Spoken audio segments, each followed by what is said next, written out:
देखिए, आपके बीजेपी के कुछ नेताओं की ओर से टीएमसी पर तो साजिश रचने का आरोप लगा दिया गया है पामेला गोस्वामी मामले में, लेकिन वो खुद बीजेपी के एक नेता का नाम लेते हुए ये कह रहे हैं कि दरअसल इसी शख्स ने मुझे फंसाया है।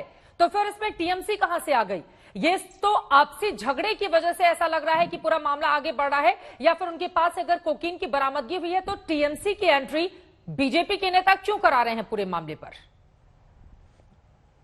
हेलो सुधांशु जी, देखिए, ऐसा है जैसा कि अभी अविनाश जी ने कहा कि हाँ जी, आवाज आ रही है? बोलिए बोलिए सर। आवाज आ रही है जी? हाँ, देखिए, जैसा कि अभी अवस्थी जी ने कहा, हाँ। हम भी ये मानते हैं कोई भी चीज है तो उसकी बिल्कुल जांच होनी चाहिए, गहराई तक जांच होनी चाहिए, पर जांच ईमानदारी और निष्पक्षता से होना चाहिए। अब जैसे जितेंद्र जी अभी कह रहे थे कि अगर जांच हुई है तो जांच में सहयोग करना चाहिए, तो मैं जितेंद्र जी से पूछना चाहता हूं, केवल पूछताछ करने के लिए जब सीबीआई के लोग पुलिस कमिश्नर के पास गए थे, क्या सहयोग किया था? भारत के इतिहास में पहली बार मुख्यमंत्री जाके धरने पे बैठ गई कि हम पूछताछ नहीं करने देंगे।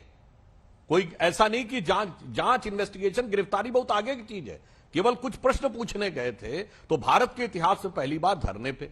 तो आप समझ लीजिए कि जांच के प्रति ईमानदारी आपके चरित्र में कितनी है। दूसरा, हमारे इतने कार्यकर्ताओं की हत्या हुई है, आप बताइए आज तक कितनों की आपने सजा करवा दी? चलिए सजा नहीं हुई तो कितनों को कोर्ट में चार्जशीट कर दिया, कितने आरोपियों के, वो भी नहीं हुआ तो कितने चार्जेस फ्रेम कर दिए, वो नहीं हुए तो बताइए कितनी गिरफ्तारी हुई।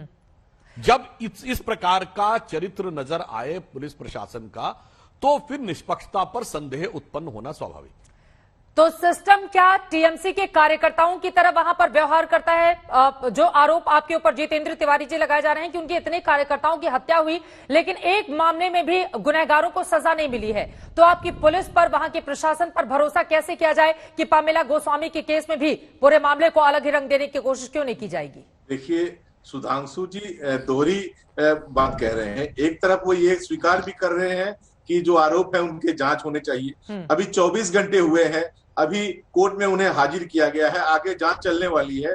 इसके पहले ही जांच पर प्रश्न उठा देना, कहीं ना कहीं जो युवा साथी ड्रग्स कोकीन के चपेट में आ जाते हैं उनको बढ़ावा देना है। मेरे ख्याल से सुधांशु जी को यह कहना चाहिए कि भारतीय जनता पार्टी के अन्य जो युवा साथी ऐसे पामेला जी के संपर्क में है या उनसे प्रभावित है, वो अपना प्रभाव खत्म करें और वो ऐसे ड्रग्स के या इनके सेवन से दूर रहे, ये करना चाहिए। अभी उनका जो युवा संगठन है, युवा संगठन में और कौन कौन से लोग ऐसे चीजों से जुड़े हुए हैं कि मुझे फंसाया गया है, इससे नहीं वो कह रही है, कह दें इस बात को कि नहीं इस पामेला से दूर रहिए। नहीं तो क्या किया जाए? तो हाँ। नहीं, मैं कहता हूं कि ये खुद कह रहे हैं इनका जांच होना चाहिए। आज तक कौन सा ऐसा अपराधी हुआ है जो कहता है कि हाँ मैंने अपराध किया है? किसी भी अपराधी को यदि अरेस्ट किया जाए तो उसकी पहली प्रतिक्रिया यही होती है कि मैं निरपराध हूं, मैं निर्दोष हूं। लेकिन जब आप आंखों के सामने है, प्राइमा फेसी ये पता चल रहा है कि उनके पास से ये कोकीन बरामद हुआ है, तो भारतीय जनता पार्टी को बहुत सावधानी बरतते हुए, अभी राजनीति करने का समय नहीं है। उनका जो युवा संगठन है, बंगाल में नया युवा संगठन वो मजबूत कर रहे हैं, ऐसे युवा साथियों को परामर्श देना चाहिए कि भाई आप ऐसे चीजों से दूर रहें।